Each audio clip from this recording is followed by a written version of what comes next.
Igrejas e templos também tiveram que se adaptar à realidade imposta pela pandemia. Todos os cuidados foram tomados para dar segurança aos fiéis. Mesmo seguindo os protocolos, quase 400 prefeituras não respeitaram o decreto federal que considerou as atividades religiosas um serviço essencial. A decisão, segundo os cientistas políticos, pode custar caro nas próximas eleições municipais.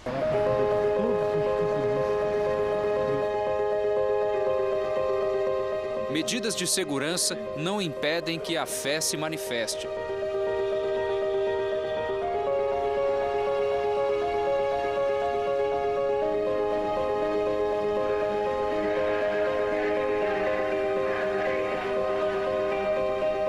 Nos lugares em que as igrejas e templos estão abertos, inclusive em cidades brasileiras, é assim que se faz. Existe um novo padrão para quem vai até uma igreja. Primeiramente, é preciso ter a consciência da limitação de lugares. Apenas 30% da capacidade máxima. Máscara, é claro, sempre muito bem posicionada, mas logo aqui na entrada um detalhe: a medição da temperatura. Opa, 36. Posso já começar a entrar mais alguns passos. Esse outro detalhe, álcool gel.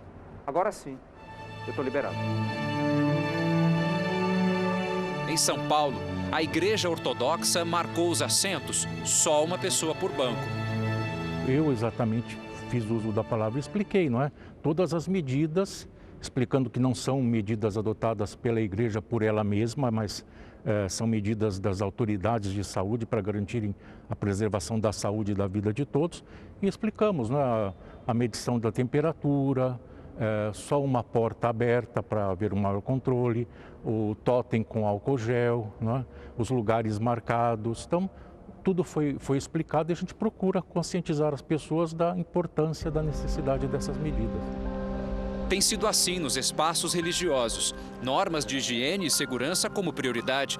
Mesmo assim, prefeitos de quase 400 cidades brasileiras ainda insistem em contrariar o decreto federal assinado em março, que inclui templos como serviço essencial à sociedade. Eles deveriam comparar as instituições religiosas com os hospitais, porque nós atendemos também pessoas doentes psicologicamente, espiritualmente, ainda mais como o reflexo dessa pandemia. Então é um tremendo equívoco. Nós não estamos aqui para proporcionar entretenimento, nós estamos aqui para cuidar de vidas. Em Porto Alegre, capital com quase 1,5 milhão de habitantes, o prefeito Nelson Marquesan Júnior não permite que pessoas que precisam de ajuda espiritual frequentem cerimônias religiosas. Alexandre Lindenmeyer, chefe do Executivo de Rio Grande, na região metropolitana de Porto Alegre, foi mais um que não acatou. Outras cidades grandes também não respeitam a fé dos cidadãos. Em Blumenau, Santa Catarina, Mário Hildebrand não permitiu a abertura. Em Juiz de Fora, Antônio Almas segue a mesma linha. Mais de 100 municípios mineiros adotaram um mau exemplo. As congregações deveriam estar abertas, né? Porque a gente está orando, eu acredito que Deus ele pode fazer o impossível. É necessário sim, para a alma da gente, para melhorar a vida da gente. A depressão, essas coisas todas melhora, né? Ela acalma a gente. No Congresso Nacional, parlamentares defendem a flexibilização. Acho que os prefeitos estão equivocados.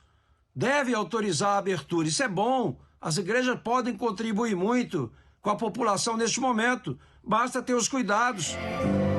Essa proibição terá um efeito eleitoral enorme. Este cientista político diz que os prefeitos devem ter dificuldades na reeleição. Nessas eleições de 2020, o recado vai ser dado nas urnas. Os prefeitos que se colocam contra, né, a reabertura desses templos e que eventualmente se colocaram a favor da reabertura de outros espaços análogos, quer dizer, semelhantes, certamente vão ser punidos por essas comunidades de fiéis nas urnas. A ciência reconhece a importância da fé e das igrejas para a saúde. Essa experiência emocional é muito importante a gente sentir e nela vem sim a fé, né? Porque aí a gente consegue detectar e conversar, digamos assim, com os nossos sentimentos, acolher o sentimento, seja ele ruim ou bom, e conseguir transformar. A igreja e a sinagoga não é nenhum comércio, é um resgate, é uma aproximação. As pessoas estão precisando de um help. Não é nada, não é um barzinho. Aqui você se eleva cada vez mais, se aproxima mais de Deus.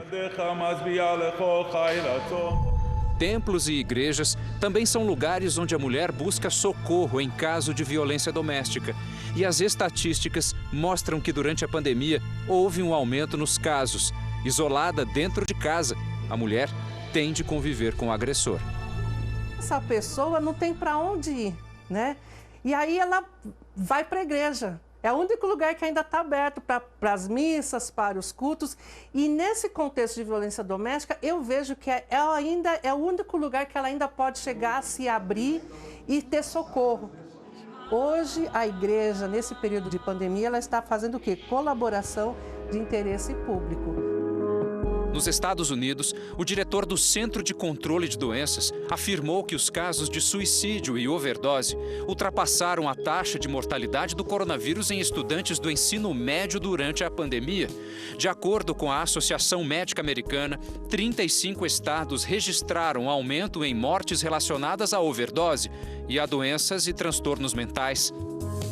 Os pastores, as igrejas evangélicas e outras, então, realizar esse trabalho de apoio emocional, mostrando para a pessoa que ela pode vencer, que isso vai passar, trazendo força. Quantas pessoas nós temos atendido nas igrejas, que as pessoas chegam desesperadas e o pastor ali com uma palavra, com uma mensagem de fé, acaba renovando as forças dessa pessoa. Uma igreja de portas abertas dá a chance para que a fé se fortaleça. A fé significa que é a prática da caridade, que seria o amor em movimento, faz com que a nossa fé, o entender que nós temos algo diferente dos aspectos materiais, que movimenta a nossa vida. E nesse momento ela é extremamente importante na compreensão e na própria tomada de ações. A fé, ela é um instrumento de fortalecimento, de crescimento na vida das pessoas. Então, no momento de crise, a fé é muito importante. A fé sustenta as pessoas nesse momento. Essa volta representa um alívio para todos. Esse contato humano de pelo menos nos vermos e estarmos juntos no mesmo espaço ajuda muito para nós rezarmos juntos. Todas as igrejas fazem a diferença, principalmente agora, nessa época de pandemia. É muito satisfatório, porque nós descobrimos o sentido da nossa vida em poder ajudar o próximo, né?